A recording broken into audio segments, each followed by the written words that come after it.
Hey, salut à tous, c'est Adam Bros et bienvenue dans ce tout nouveau Pop Culture Time. Aujourd'hui, on va parler Disney, pouvoir et inconnu. On va parler de la Reine des Neiges.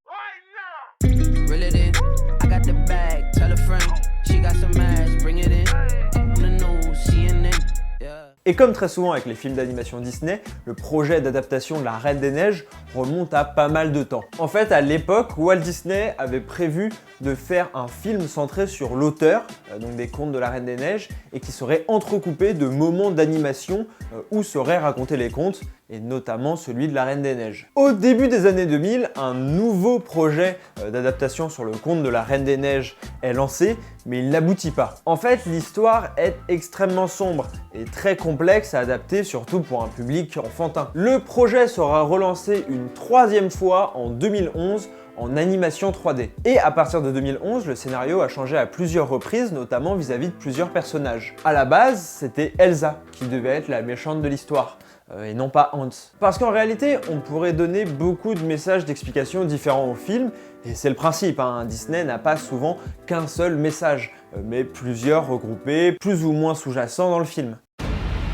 Au beau royaume d'Arendelle apparut une reine, au pouvoir secret si puissant qu'elle vécut dans la solitude et la peine.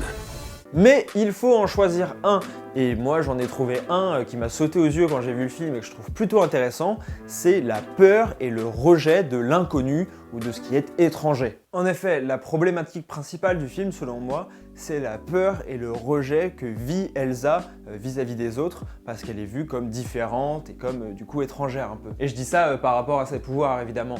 Et d'ailleurs, ça se vérifie, la première fois qu'il se manifeste, elle est directement traitée de sorcière et plus ou moins forcée de s'enfuir de son château. Et c'est intéressant, je trouve, de voir le rejet quasiment systématique que met en place l'humain quand il rencontre quelque chose qu'il ne comprend pas ou qui le dépasse. Et en fait, on peut même remonter avant dans le film pour comprendre les causes de ce problème, qui est qu'elle n'a jamais appris à maîtriser ses pouvoirs justement, mais plutôt à les cacher et à les refouler. Le problème, c'est que la différence entre les gens engendre de la peur, automatiquement. Et cette peur engendre de l'agressivité, et cette agressivité va engendrer de la peur, qui va engendrer de l'agressivité, etc.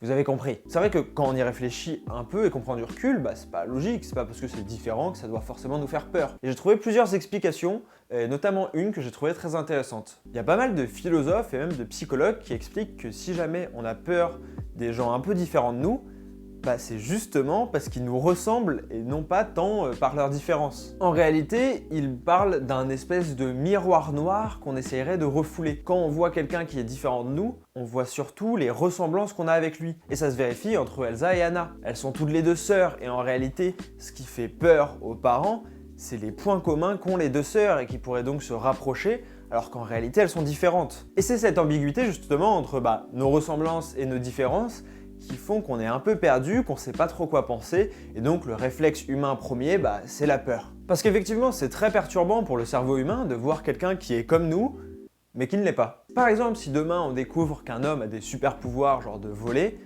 forcément ça fera un peu peur. Parce qu'on se dira, mince, il est comme nous, mais à la fois différent. Est-ce que ça veut dire qu'on est pareil? Est-ce que ça veut dire qu'on n'est pas pareil? Comme par exemple Batman vs Superman sur est-ce que Superman est un dieu?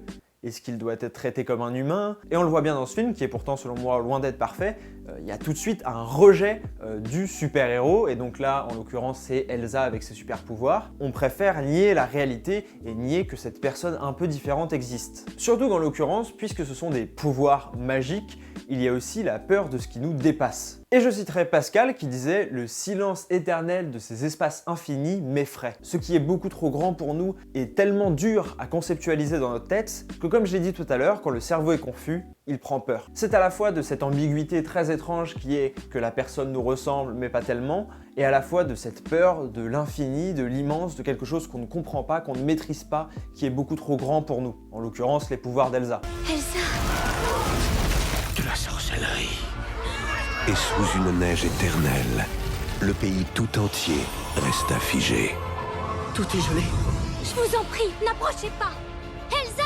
Je la retrouverai et tout s'arrangera. On pourrait donc se dire que la peur de la différence est forcément quelque chose de néfaste, qu'il est mauvais d'avoir peur de cette différence. Et il faudrait donc essayer d'y échapper. Et bah c'est pas forcément le cas.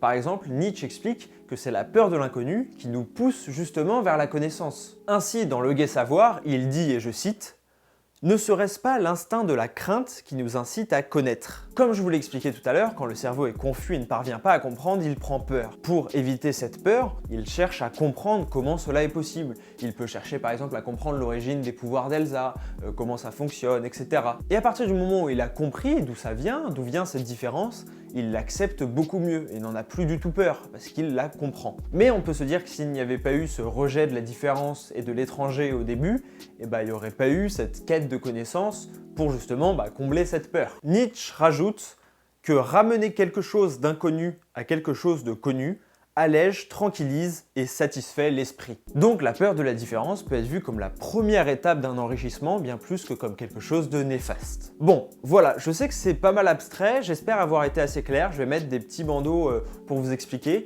mais c'est intéressant et c'est un thème qui revient pas mal chez Disney. Par exemple, c'est un thème qui est ultra présent dans le film Zootopie, que j'ai beaucoup aimé et que je vous conseille aussi, bon j'imagine que vous l'avez déjà vu, et selon moi, c'est le message derrière le film La Reine des Neiges. Voilà, surtout dites-moi en commentaire ce que vous avez pensé de cette vidéo, de cette analyse, et dites-moi même si vous êtes allé voir La Reine des Neiges 2 et si vous avez préféré le premier au deuxième ou l'inverse. J'ai pas eu le temps d'aller le voir et peut-être je me tâte à aller le voir, donc dites-moi si ça mérite le coup d'œil. N'hésitez pas à lâcher un énorme pouce bleu si la vidéo vous a plu, à vous abonner en mettant la cloche, c'est super important et ça m'aide énormément. Pour être resté jusqu'à la fin, je vous offre l'anecdote bonus. Pour réaliser le film La Reine des Neiges, beaucoup d'animateurs de chez Disney ont pris des cours de météorologie pour pouvoir recréer correctement la neige. C'est tout pour cette vidéo. En tout cas, merci à tous d'être restés jusqu'au bout. J'espère qu'elle vous a plu, encore une fois. On se retrouve mercredi 18h en live ou dimanche prochain 15h pour la prochaine vidéo sur les Simpsons. À très bientôt. Ciao!